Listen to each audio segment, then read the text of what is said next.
Vectors and matrices.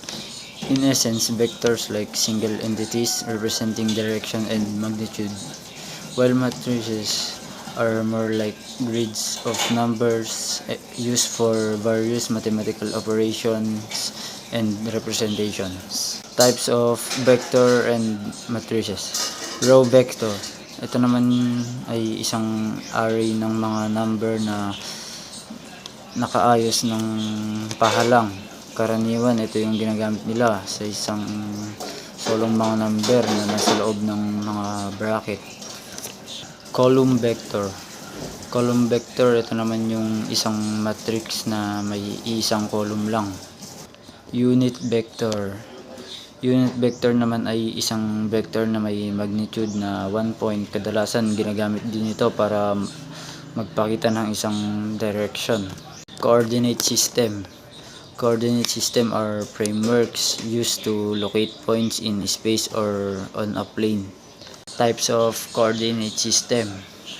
Cartesian coordinate system. Ito naman yung paraan naman ng pagtukoy ng mga punto sa isang plano.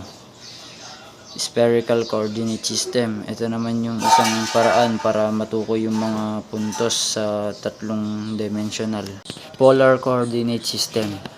Ang polar coordinate system naman ay isang paraan ng pagpapakita ng mga puntos sa dalawang dimensional. Example of coordinate system naman.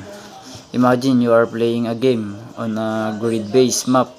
Each point on the map corresponds to a pair of coordinates. 3D map operations. 3D map operations involve various calculations commonly used in computer graphics, gaming, physics simulations, and more. Types of 3D math operations. Ito naman yung vector operations, transformation operations, tsaka projection operations. Example of 3D math operations. Ito naman yung vector addition, cross product, normalization, dot product, scalar multiplication.